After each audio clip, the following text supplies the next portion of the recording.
Hello guys, कैसे हैं आप सब लोग। द बुक ऑफ एस्पर के एपिसोड 21 के साथ हाजिर हूँ। लास्ट एपिसोड के एंड पे हमने देखा था एक मोटा लड़का जू फैन से मिलता है और उसे कहता है क्या तुम qianlong पवेलियन के अंदर जा रहे हो, वहाँ पर जाकर मिस लॉन्गलुई को मेरा मैसेज देना कि वो बाहर मुझसे मिलने के लिए आए। अगर वो नहीं आती तो मैं यहीं पर दरवाजे पर लेट जाऊंगा और जहाँ से नहीं जाऊंगा। जू फैन उसे कहता है अच्छा ठीक है, तुम्हारा काम हो जाएगा, मैं अंदर जाते ही लॉन्गलुई को तुम्हारा मैसेज दे दूंगा। फिर जू फैन अंदर आ जाता है और कहता है शुक्र है मैंने अपनी हंसी के ऊपर बहुत ज्यादा काबू रखा, वरना उसकी बातें सुनने के बाद मुझे तो हंसी आ रही थी। मैं उसके सामने हंस तो सकता था लेकिन वो मुझसे काफी ज्यादा स्ट्रॉन्ग है, इसलिए मैं नहीं चाहता कि मैं किसी ऐसे सेवन फैमिली के बंदे को अपना दुश्मन बना लूं। वो भी अंदर चलते हुए जा रहा होता है कि सामने उसे लॉन्गलुई नजर आती है। वो उसे कहता है मिस नुई, काफी दिन हो गया आपको नहीं देखा, कैसी हैं आप। लॉन्गलुई से कहती है मैं तो बहुत ज्यादा अच्छी हूँ, लेकिन अब जबकि तुम्हें देख लिया है तो मेरा पूरे का पूरा दिन खराब हो चुका है। जू फैंग कहता है चलो छोड़ो इन सारी बातों को, मुझे ये बताओ अंकल जू यहाँ पर है, मुझे उनसे बात करनी है। लॉन्गलुई से कहती है नहीं वो यहाँ पर नहीं है। जू फैंग कहता है इसकी शक्ल देखकर तो ऐसे ही लग रहा है जैसे मास्टर ज्यू यहाँ पर नहीं है, ये सच बोल रही है। लगता है कि लॉन्ग जी भी मास्टर ज्यू के साथ ही गया हुआ है,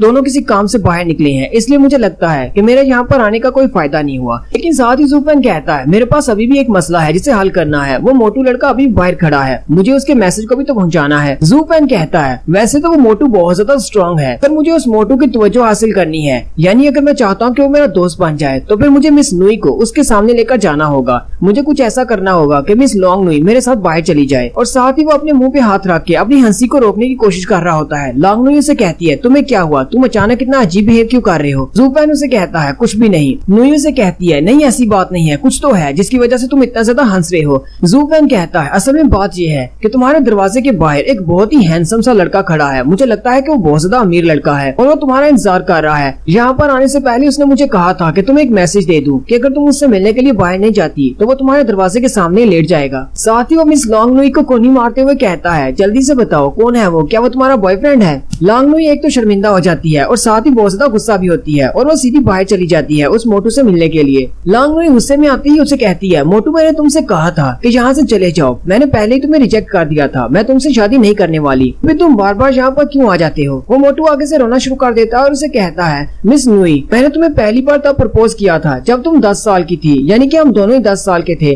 अब हम दोनों ही 20 साल के हो चुके हैं, 10 साल गुजर चुके हैं। मैंने इन 10 सालों में कम से कम 1000 बार तुमसे पूछा होगा प्लीज मुझसे शादी कर लो, तुम मुझसे शादी क्यों नहीं करना चाहती। 10 सालों में तो पत्थर भी पिघल जाते हैं, तुम्हारा दिल क्यों नहीं पिघल रहा। जू फैन भी लॉन्गलुई के पीछे पीछे बाहर आ जाता है और उसका मजाक उड़ाने के लिए कहता है इसका दिल जरूर पिघलेगा, तुम बस थोड़ा सा इंतजार करो। वैसे भी लॉन्गलुई को तुम्हारे जैसे लड़के बहुत ज्यादा पसंद है जो की बहुत ज्यादा पैशनेट है, तुम तो इससे बहुत ज्यादा प्यार करते हो जो रोज इसके लिए यहाँ पर आते हो। मोटू भी जू फैन की बातें सुनकर बहुत ज्यादा खुश हो जाता है, जबकि लॉन्गलुई को उसकी बातें सुनकर गुस्सा आ रहा होता है। लॉन्गलुई कहती है पहले क्या एक काम था मुझे तंग करने के लिए, अब ये दूसरा भी यहाँ पर आ गया और ये वाला तो बहुत ज्यादा होशियार है। लेकिन साथ ही लॉन्गलुई कहती है मेरे पास भी एक तरीका है जिससे मैं इसको इसी की चाल में फंसा दूंगी। लॉन्गलुई शर्माना शुरू कर देती है और मोटू से कहती है मेरी बात सुनो, असल में बात ये है कि तुमने बचपन से ही मुझे बहुत ज्यादा चाहा है और हम दोनों बचपन से एक साथ खेलते कूदते रहे हैं, लेकिन मैं जब बड़ी हुई तो मुझे किसी और से प्यार हो गया। मुझे पता है कि तुम बचपन से ही मुझसे बहुत ज्यादा प्यार करते हो, लेकिन अब मेरे दिल में कोई और बसा है। वो मोटू बहुत ज्यादा गुस्सा हो जाता है और कहता है कौन है वो कमीना, जल्दी से मुझे उसका नाम बताओ, मैं उसको मार डालूंगा।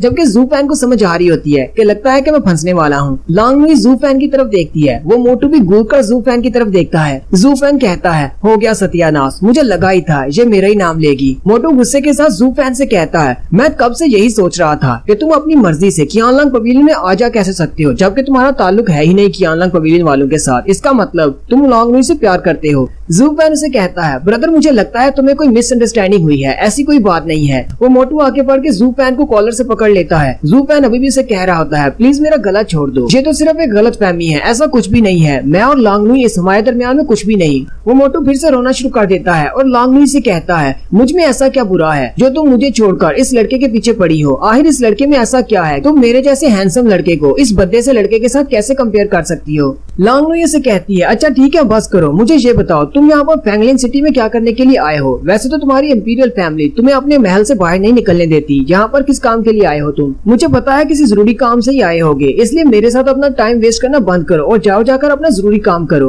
वो मोटू से कहता है कोई भी जरूरी काम इतना ज्यादा जरूरी नहीं है, तुम मेरी फ्यूचर वाइफ हो, तुम्हारे लिए मैं कोई भी काम छोड़ सकता हूँ। मोटू कहता है मैंने स्पेशली अपने डैड से कहा था कि मुझे ये वाला काम करना है, इसीलिए मैं उनकी मिन्नतें करके यहाँ पर आया हूँ ताकि तुमसे मिल सकूं। लेकिन यहाँ पर आकर मुझे कुछ और ही पता चल रहा है। यहाँ पर तो कहानी का करैक्टर ही बदल चुका है और साथ ही वो बहुत ही गुस्से के साथ जू फैन से कहता है चलो फिर एक फाइट करते हैं। जू फैन भी उसकी बात सुनकर बहुत ज्यादा चौंक जाता है और कहता है ये बंदा तो वाकई में बहुत ज्यादा अमेजिंग है, इसने खुद से मेरे साथ फाइट करने का कहा है। हालांकि बाकी के जितने भी यंग मास्टर्स होते हैं वो अपने गार्ड्स को फाइट करने के लिए आगे भेजते हैं। उसी वक्त एक गार्ड भागता हुआ आगे आता है और उसे कहता है यंग मास्टर आपकी बॉडी हमारे लिए बहुत ज्यादा प्रेशियस है, आप इस तरह किसी से फाइट नहीं कर सकते, हमें ऑर्डर्स दें, हम इस लड़के से फाइट करते हैं। मोटू बहुत ज्यादा गुस्सा आ जाता है और उसे कहता है तुम अपनी बकवास बंद करो और पीछे खड़े रहो, ये मेरी इज्जत का सवाल है, मैं यहाँ पर अपनी लॉन्ग नुई के लिए फाइट करने वाला हूँ। अगर मैं अपनी लॉन्ग नुई के लिए किसी से फाइट नहीं कर सकता तो मैं फ्यूचर में उसे क्या प्रोटेक्ट करूंगा। अगर तुम सारे गार्ड्स मिलकर मेरी हेल्प करते हो तो इस तरह लॉन्ग नुई की नजरों में मेरी क्या इज्जत रह जाएगी। जू फैन मुस्कुराता है और कहता है ठीक है, मुझे तुम्हारा चैलेंज मंजूर है, लेकिन एक बात है, तुम्हारे सारे के सारे गार्ड्स मुझसे ज्यादा स्ट्रॉन्ग हैं। अगर हम दोनों फाइट करते हैं और मैं तुम्हें हरा देता हूँ और ये सारे मुझे मारने के लिए आगे बढ़ते हैं तो मैं इनमें से किसी को भी हरा नहीं पाऊंगा। वो मोटू से कहता है क्या तुम्हें मेरी बात का यकीन नहीं, मैंने तुमसे कहा ना कि ये 1-on-1 फाइट होने वाली है, मेरे गार्ड्स इस सब में शामिल नहीं होंगे। जू फैन से कहता है मुझे तुम्हारी बात पर पूरा भरोसा है, लेकिन मुझे बताओ अगर मैं तुम्हें पीटता हूँ, बहुत ज्यादा पीटता हूँ, तो क्या तुम्हारे गार्ड चुपचाप खड़े ये देखते रहेंगे? नहीं, वो लोग आगे बढ़ेंगे और मुझे पीटना शुरू कर देंगे। वो मोटू उसकी बात सुनने के बाद अपने गार्ड से कहता है तुम सब लोग यहीं पर रहोगे, कोई भी मेरे पीछे नहीं आएगा, मैं इस लड़के के साथ फाइट करके आता हूँ, अगर तुम में से कोई मेरे पीछे आया तो मैं उसको मार डालूंगा। मोटू जू फैन से कहता है तुम अपने लिए लोकेशन चूज करो, हम लोग वहाँ पर जाकर फाइट करेंगे, हम दोनों वहाँ पर अकेले होंगे, सिर्फ लॉन्ग नुई हमारे साथ जाएगी। जू फैन उसे कहता है चलो फिर ठीक है, चलो चलते हैं। लॉन्ग नुई जू फैन से कहती है लगता है आज तुम्हारा मार खाने का बहुत ज्यादा मूड है, लेकिन साथ ही वो उसे धमकी देते हुए कहती है अगर तुम दोनों की फाइट के दौरान ये मोटू जख्मी हो जाता है तो मैं तुम्हें एक बात बता दूं, हमारी कियानलॉन्ग पवेलियन वाले भी तुम्हें नहीं बचा पाएंगे। शायद तुम्हें इस बात का अंदाजा नहीं है कि ये मोटू लड़का है कौन। जू फैन हल्का सा मुस्कुराता है और लॉन्ग नुई से कहता है मुझे लगता है कि ये लड़का दिल का बुरा नहीं है, ये काफी ज्यादा अच्छा इंसान है। लॉन्ग नुई इसकी बात सुनकर बहुत ज्यादा हैरान हो जाती है। वो तीनों चलते हुए जंगल की तरफ चले जाते हैं। जू फैन मोटू से कहता है तुम तो वाकई में बहुत ज्यादा अमेजिंग हो, बहुत ज्यादा बहादुर भी हो, जो अपने गार्ड्स के बिना यहाँ तक मेरे साथ आ गए।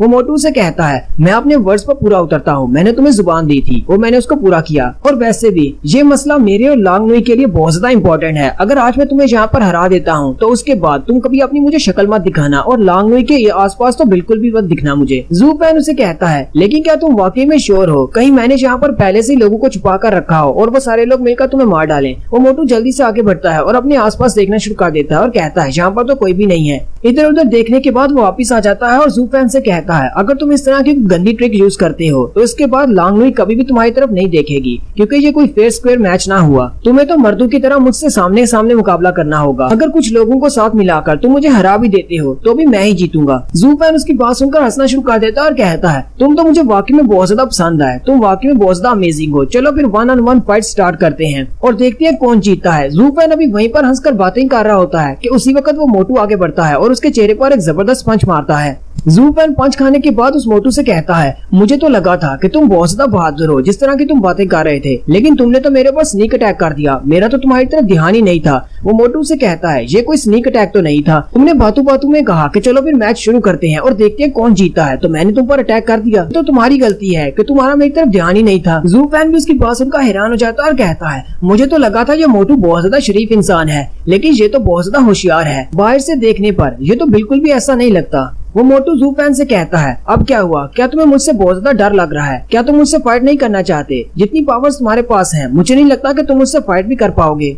जू फैन फिर से हंसना शुरू कर देता है और कहता है तुम बिल्कुल ठीक कह रही हो, मैं तुमसे काफी ज्यादा वीक हूँ, इसलिए तुम्हारा मुकाबला नहीं कर पाऊंगा। लेकिन साथ ही जू फैन बहुत ज्यादा हैरान हो जाता है और पीछे की तरफ उंगली का इशारा करते हुए कहता है मिस लॉन्ग नुई, ये तुम क्या कर रही हो, तुम अपने कपड़े क्यों उतार रही हो? कपड़े उतारने वाली बात का सुनते ही वो मोटू लड़का लार टपकाते हुए जल्दी से पीछे की तरफ अपना चेहरा घुमा लेता है, लेकिन उसी वक्त जू फैन बड़ी तेजी के साथ भागता हुआ आता है और उस मोटू के चेहरे पर एक जबरदस्त किक मारता है, जिससे वो लुढ़कता हुआ पीछे दूर जाकर गिरता है। लॉन्ग नुई भी उसे चिल्लाकर कहती है तुम तो बहुत ही घटिया इंसान हो, तुम इस तरह की ट्रिक कैसे यूज कर सकते हो? जबकि जू फैन आगे से हंसना शुरू कर देता और कहता है ये तो एक वार टैक्टिक है, तुम्हें पता है कि वो 7th लेयर पर है और मैं 5th लेयर पर हूँ, इसलिए वो मुझसे काफी ज्यादा स्ट्रॉन्ग है। अब मैं अगर इस तरह की ट्रिक यूज नहीं करूंगा तो फिर मैं जीतूंगा कैसे?